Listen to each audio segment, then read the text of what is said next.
At draft time, not everything happens in front of the cameras, and that is exactly when the temperature starts changing in Los Angeles.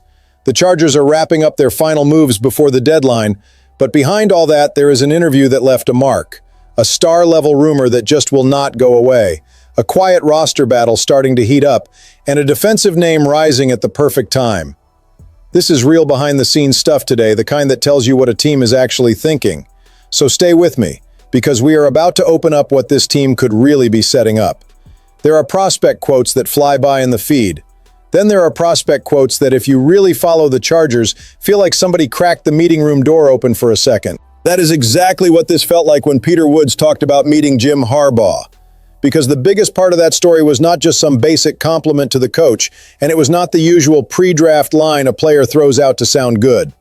What stood out was the kind of conversation that stayed with him.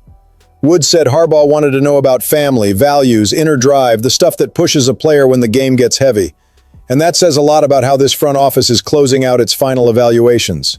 That matters because at this stage of the process, everybody has already seen the tape, checked the measurements, gone through the numbers, and compared reports. Peter Woods, the football player, is already on file. What the Chargers seem to have been looking for was another layer. They wanted to know who he is when the helmet comes off. They wanted to know if the mental makeup matches the tough, physical, obsessive identity Harbaugh is trying to build in Los Angeles. And when a prospect comes out of a meeting like that talking with that much respect, you cannot just brush it off like random noise. It feels like a fit. It feels like real interest. And just looking at the football side, it makes sense too. Woods may not be getting the same first-round push in mock drafts that he had before because of the athletic testing. And sure, that cools some of the public buzz. But the draft cannot just become a track meet. When you go back to the tape, the player is still right there. Strong against the run, firm at the point of attack, smart, disciplined, productive in his role, and with room to grow as a pass rusher. It is not hard to see why a team like the Chargers would look at that and think, yeah, this guy fits the way we want to play. And there is another part of this that really hits me. The Chargers are not in a spot where they can afford to miss on profile evaluation. Pick 22 has to bring substance. If the staff believes Woods gives them a high floor against the run and real upside as a pocket disruptor, then the math gets very interesting. He had 5 sacks, 54 pressures, and 61 run stops in his Clemson career, and those numbers back up what the tape already showed. Maybe he does not arrive in Los Angeles with the loudest hype in the class, but a lot of winning teams get built with players who come in more as internal conviction than national headline. And honestly, that is exactly what this Harbaugh connection feels like. Now the behind-the-scenes energy shifts, because this is not about a pre-draft meeting anymore. This is about ambition. And when A.J. Brown keeps getting tied to the Chargers, it is not random. And it is not just because the fan base is starving for a splash in April. It is because there is a very real feeling around this team right now. This receiver room still does not have enough true impact. Ladd McConkey is a good player. Quentin Johnston still splits opinion. Trey Harris and Keandre Lambert-Smith feel more like development bets than instant answers.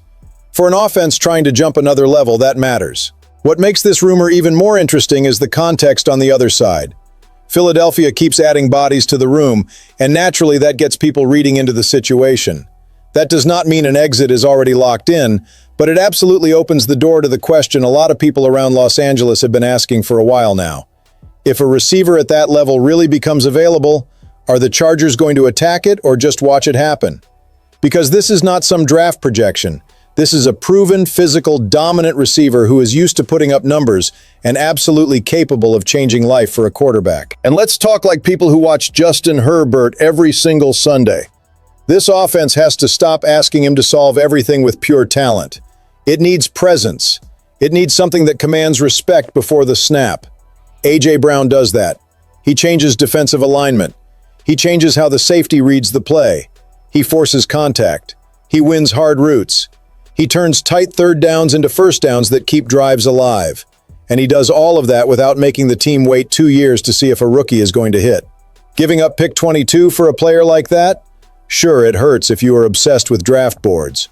But inside a building that says it wants to compete for real, there comes a point where the mature move is not stacking more potential. It is buying certainty.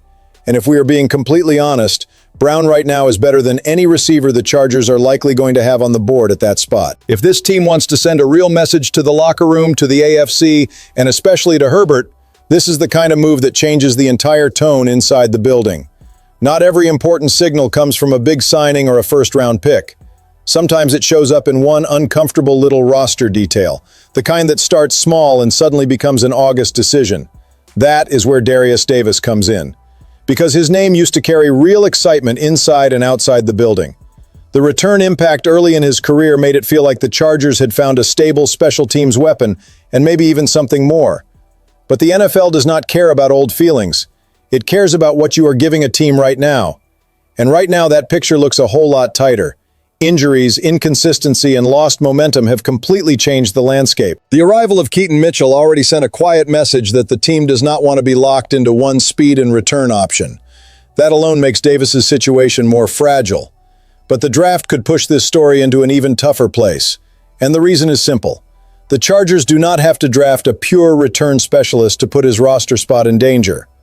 All they need is an explosive player who brings offensive value and also has the upside to help in the return game. Once that happens, the whole conversation changes. That is why names like KC Concepcion or even Brennan Thompson carry so much weight in this kind of behind-the-scenes discussion. Concepcion is not just a speed piece. He brings versatility, movement, ways to impact multiple layers of the offense, and he also has a strong return profile. Thompson creates that same kind of intrigue because he brings acceleration and vertical juice, something this offense clearly values. And when a coordinator looks at a player and sees offensive snaps plus special teams value, the scale starts tipping fast. That is the hardest part for Davis. His competition may not even come labeled as a returner. It may walk in disguised as help for another part of the offense. And once that starts happening, the past loses power in a hurry. Being a second-team All-Pro as a rookie absolutely helps the resume. But it does not protect anybody for 3 years when the roster is being tightened up and the offense is chasing more explosiveness. Davis should still have a chance to fight in camp, earn something back in the preseason, and try to reestablish trust. But if you look at the bigger movement of this roster, it feels less and less safe to treat his spot like a lock. This is not a storyline that is going to decide the Chargers' 2026 season, but it is exactly the kind of behind-the-scenes pressure point that shows you how a roster gets sharpened. And honestly, this is part of building a serious team too, making hard decisions before they become obvious to everybody else. If the last conversation was about a roster spot getting squeezed at the bottom, this one opens the door to an even more strategic question behind the scenes. How do the Chargers protect the present without ignoring the future of their pass rush?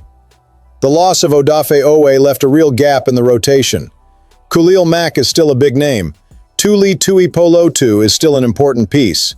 But behind them, the picture gets a lot less convincing. And when a team stares at that room on the eve of the draft, it is not just thinking about September. It is thinking about December, about wear and tear, about rotation, about how to keep the defense alive when the legs start getting heavy. That is where Eric Gentry becomes a really interesting possibility, and honestly, one that makes a lot of sense if you like reading the whole board. This is not a polished plug-and-play prospect, far from it. Gentry is still a project in a lot of ways, especially if the plan is to move him fully into an edge role at the next level. The body type is unusual.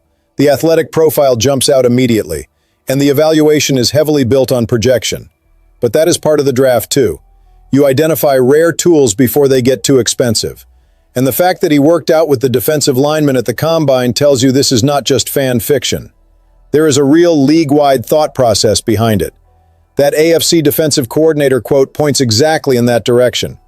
When somebody inside the league looks at a player who is 6'7", sees wingspan, ball disruption, the ability to attack passing lanes, and talks about available snaps if he commits to physical development, the conversation stops being just about what position he played and starts becoming about ceiling. Of course, there are risks. He still needs refinement against the run. He would need a real jump in functional strength to handle the NFL. And nobody serious should sell Gentry as an immediate Mac replacement. That is not the point.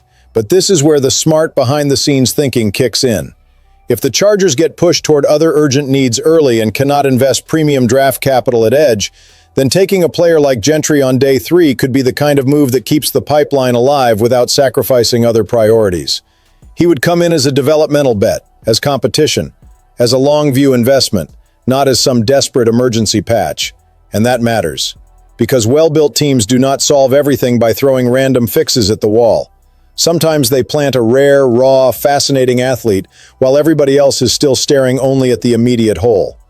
If that ends up being the play, I get it completely. It feels exactly like the kind of behind-the-scenes decision made by a team trying to think one season ahead. When I put all of this together, my view is pretty simple. The Chargers cannot come out of this draft making timid decisions.